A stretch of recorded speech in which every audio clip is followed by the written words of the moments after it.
주님만이 나의 유일한 소망이십니다. 오늘도 주어진 상황 속에서 세상과는 다름으로 채워가길 원합니다. 다 함께 사도신경으로 우리의 신앙을 고백하길 원합니다. 전능하사 천지를 만드신 하나님 아버지를 내가 믿사오며 그 외아들 우리 주 예수 그리스도를 믿사오니 이는 성령으로 잉태하사 동정녀 마리아에게 나시고 본디오 빌라도에게 고난을 받으사 십자가에 못 박혀 죽으시고 장사한 지 사흘 만에 죽은 자 가운데서 다시 살아나시며 하늘에 오르사 전능하신 하나님 우편에 앉아 계시다가 저리로서 산 자와 죽은 자를 심판하러 오시리라. 성령을 믿사오며 거룩한 공예와 성도가 서로 교통하는 것과 죄를 사해 주시는 것과 몸이 다시 사는 것과 영원히 사는 것을 믿사옵나이다. 아멘.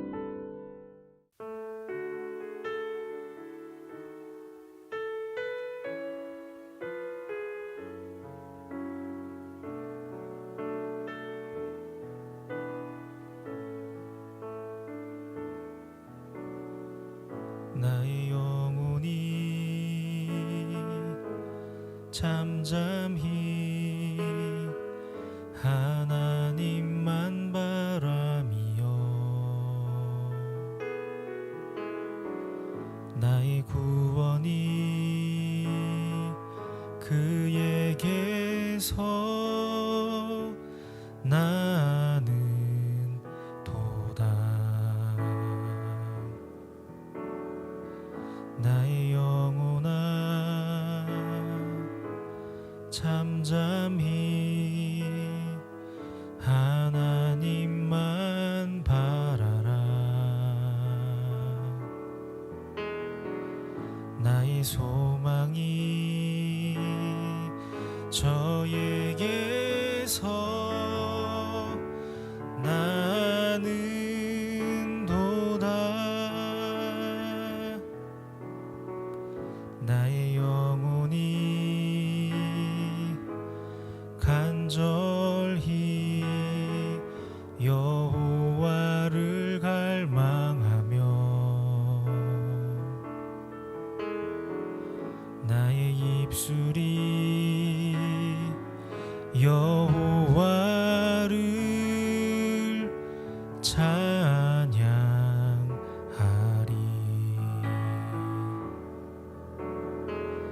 나의 영혼이 즐거이 여호와를 따르리니 나의 평생에 여호와를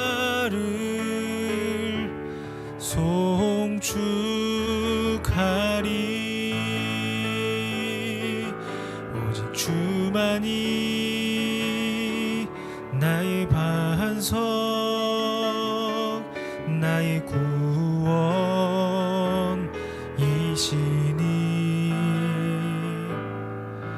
오직 주만이 나의 산성 내가 요동치 아니하리 오직 주만이 나의 반석 나의 구원이시니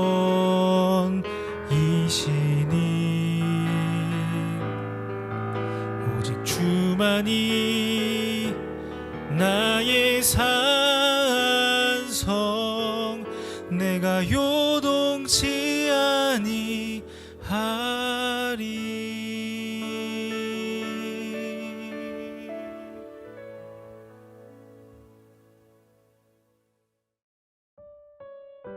오늘 우리가 함께 나눌 말씀은 야고보서 1장 19절부터 27절입니다. 내 사랑하는 형제들아 너희가 알지니 사람마다 듣기는 속히하고 말하기는 더디하며 성내기도 더디하라. 사람의 성내는 것이 하나님의 의를 이루지 못함이라. 그러므로 모든 더러운 것과 넘치는 악을 내버리고 너희 영혼을 능히 구원할 바 마음에 심어진 말씀을 온유함으로 받으라. 너희는 말씀을 행하는 자가 되고 듣기만 하여 자신을 속이는 자가 되지 말라.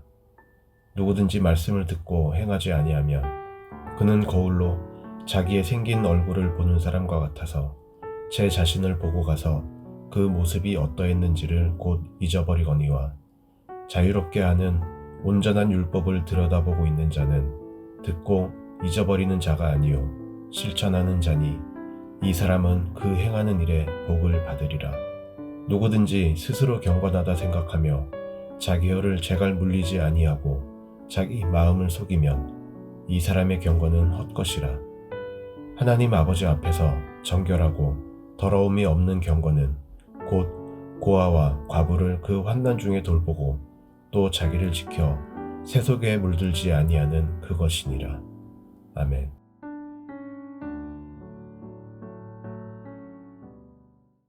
반갑습니다. 오늘 야고보서 1장 19절부터 27절을 중심으로 은혜라는 주제의 말씀을 함께 나누겠습니다. 오늘 본문은 우리에게 매우 중요한 한 가지를 말씀하시는 것으로 시작합니다. 19절입니다. 내 사랑하는 형제들아 너희가 알지니 사람마다 듣기는 속히 하고 말하기는 더디하며 성내기도 더디하라. 우리는 이것을 인생의 성공을 위해서 그렇게 해야 된다고 생각하고 실제로 그렇게 하면 우리의 성공적인 삶에 많은 도움이 될 것입니다. 얼마나 많은 사람들이 말로 망합니까? 그래서 많은 사람들은 말하기 연습을 많이 합니다. 그러나 오늘 본문을 잘 보시면 사실 우리에게 정말 더 많이 필요한 것은 말하기 연습이 아니라 듣기 연습일 거라는 생각을 하게 됩니다. 잘 듣는 것만 연습을 해도 인생에 아주 큰 도움이 될 겁니다. 그러나 우리가 그렇게 해야 되는 이유에 대해서 성경은 단지 우리가 더 성공적인 인생을 살아야 되기 때문이다 이렇게 말씀하시지 않고 전혀 다른 관점으로 말씀을 하고 계신다는 것을 알 수 있습니다. 20절입니다. 사람이 성내는 것이 하나님의 의를 이루지 못함이라. 이게 성경과 우리의 결정적인 차이일 것입니다.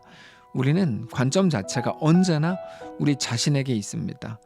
내가 복되고 나에게 유리하고 나에게 유익하고 내가 어떤 은혜를 받고 다 이런 식입니다. 그것들이 어떻게 나쁜 것이겠습니까? 그러나 그게 목적이 되어서는 안 된다는 것을 우리가 알아야 합니다. 우리의 삶의 목적은 언제나 우리 하나님이어야 하기 때문입니다.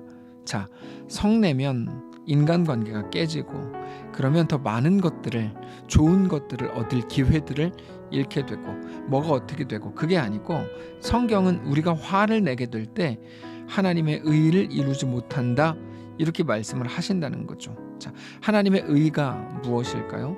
하나님의 의는 하나님의 옳음, 하나님의 정의를 말하는 건데 이 부분을 더 정확하게 말씀을 드리면 우리가 화를 내기 때문에 하나님의 옳음이 망쳐진다 이런 말이 아니고 우리가 화를 내는 것이 절대로 하나님 앞에서 옳지 않다는 말입니다.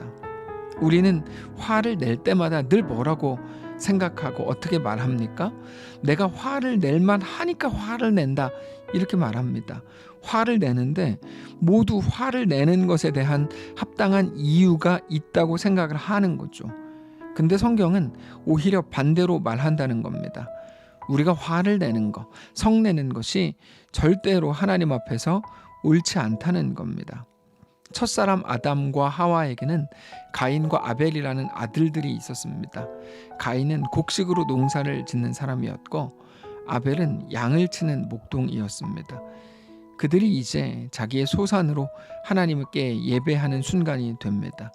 가인은 자기의 삶을 다해 농사지은 곡식 열매로 하나님께 드렸고 아벨은 양을 치는 사람이었으니까 좋은 양을 구별해서 하나님께 드렸을 겁니다.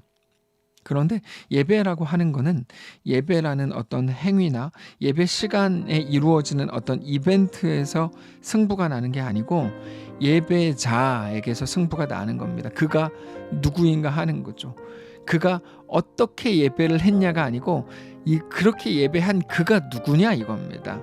하나님을 예배하는 그 예배자가 어떤 사람인가 하는 것으로 그들의 예배가 하나님께 드려지기도 하고 드려지지도 않기도 하는 그런 것이 결정이 된다는 겁니다. 하나님께서는 아벨의 예배를 받으셨고 가인의 예배를 받지 않으셨습니다. 가인은 자기의 삶을 다시금 하나님 앞에 온전히 세워야 되는 그런 숙제가 주어진 거죠. 그런데 가인은 그렇게 하지 않았습니다. 그 순간에 화를 냅니다. 그것도 화가 나서 어쩔 줄 몰라 하죠. 그래서 하나님께서는 가인에게 너 왜 화를 내고 있냐 이렇게 물으시면서 이런 말씀을 주세요. 창세기 4장 3절부터 제가 읽겠습니다.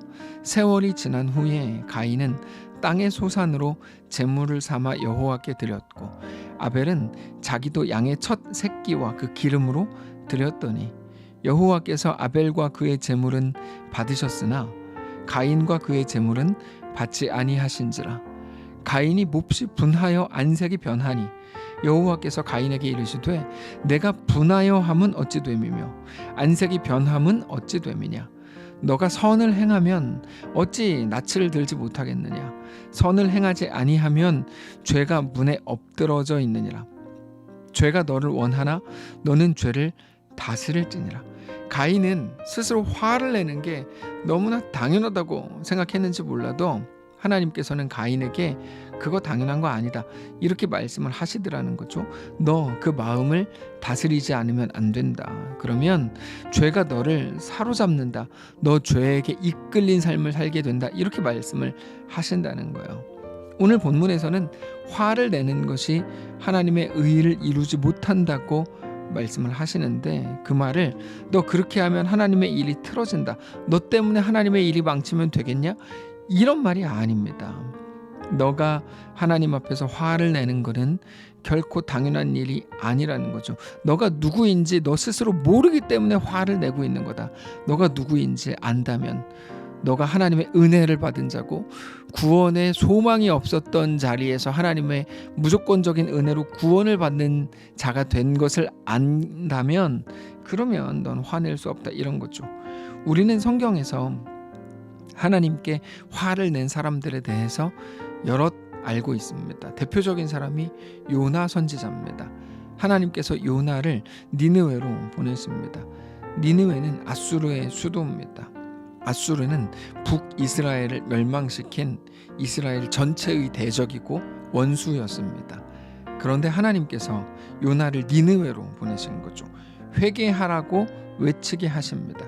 요나는 자기의 대적인 니느웨, 아수르로 절대로 가기 싫었습니다. 그래서 도망치기도 했지만 결과적으로는 니느웨로 끌려가게 됐고 거기서 회개를 선포하게 되죠. 니느웨는 정상적으로는 3일 동안이나 외쳐야 되는 큰 성읍이었는데 요나는 하루 반나절 동안만 날림으로 대충 몇 번 선포하는 게 전부였습니다. 그런데 그 엉망의 설교를 듣고도 니느웨 사람들 사이에서 회개 운동이 일어나고 난리가 나죠. 완전히 부흥 운동이 일어납니다. 요나는 그런 모습들을 보면서 속에서 화가 납니다. 아니, 죄를 지은 나쁜 놈들, 이스라엘의 대적이면 심판받아야 되는 거 아닌가? 그들이 저렇게 하나님 앞에 회개하면 용서받을 거 아닌가? 이것 때문에 화가 난 거예요. 이스라엘의 대적을 하나님이 용서하실 수도 있고 아니 용서하실 거라는 사실 때문에 어쩔 줄 몰라 했죠. 너무너무 화가 났습니다. 그러다가 박넝쿨 사건을 통해서 실제로 화를 냈습니다. 근데 그러면서 요나는 자기가 화를 내는 게 너무 당연하다고 생각했습니다. 심지어 내가 화를 내면서 죽기까지 하더라도 옳습니다. 이렇게 말했습니다. 막 너무너무 화가 나고 주체를 못하는 것조차 정당한 겁니다. 이런 말이죠. 그러나 하나님께서는 요나에게 너가 화를 내는 건 절대로 당연한 일이 아니다 라고 하시면서 니느웨에게 왜 회개를 허락하셨는지 이렇게 말씀을 주십니다. 요나서 4장 9절부터 제가 읽겠습니다. 하나님이 요나에게 이르시되 너가 이 박넝쿨로 말미암아 성내는 것이 어찌 옳으냐 하시니 그가 대답하되 내가 성내어 죽기까지 할지라도 옳으니이다 하니라. 내가 화를 얼마나 심하게 내도 되냐면 화내다가 죽어도 그럴 만큼 괜찮습니다. 그것조차 과한 게 아닙니다. 그것 괜찮을 만큼 내가 지금 화가 날 만한 상황이 맞습니다. 이렇게 얘기하는 거예요. 그때 하나님께서 이렇게 말씀을 하세요. 10절입니다. 여호와께서 이르시되 너가 수고도 아니하였고 재배도 아니하였고 하룻밤에 났다가 하룻밤에 말라버린 이 박넝쿨을 아꼈거든. 하물며 이 큰 성읍 니느웨에는 좌우를 분별하지 못하는 자가 12만여 명이요 가축도 많이 있나니 내가 어찌 아끼지 아니하겠느냐 하시니라. 자, 우리는 우리의 모든 행위에 대해서 정당하다고 생각합니다. 심지어 화를 내는 부분까지도 그래서 화를 내는 거죠. 그러나 성경은 우리가 하나님 앞에서 화를 내는 것 절대로 정당하지 않다고 말씀을 하십니다. 그거는 하나님 앞에서의 옳음일 수 없다는 거죠. 자기에게 얼마나 추악한 죄가 있는 줄을 알지 못하고 그저 자기가 더 받아야 되는데 이것밖에 못 받았다고 생각하기 때문에 화를 내고 있는 건데 그거는 스스로의 모습을 보지 못한 것과 같다는 겁니다. 근데 자기 자신을 제대로 보는 유일한 방법이 뭐냐면 하나님의 말씀에 스스로를 비추어 보는 겁니다. 그게 오늘 본문 22절입니다. 너희는 말씀을 행하는 자가 되고 듣기만 하여 자신을 속이는 자가 되지 말라. 누구든지 말씀을 듣고 행하지 아니하면 그는 거울로 자기의 생긴 얼굴을 보는 사람과 같아서 옛날 거울은 지금과 같이 정확하게 보여주지 않습니다.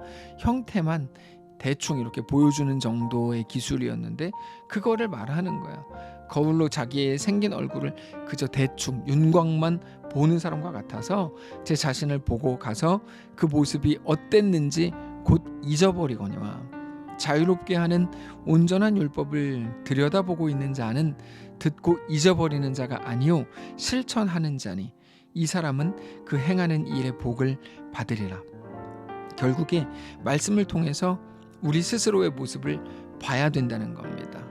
그러면서 내가 연약한데 그럼에도 받은 은혜가 얼마나 큰 것인지를 우리는 매일 묵상해야 되는 거죠. 그거를 알 때 우리는 그 어떤 순간에도 하나님 앞에서 당당할 수 없는 존재인 것을 확인하게 되는 겁니다. 그게 우리의 온유함이 되는 거죠.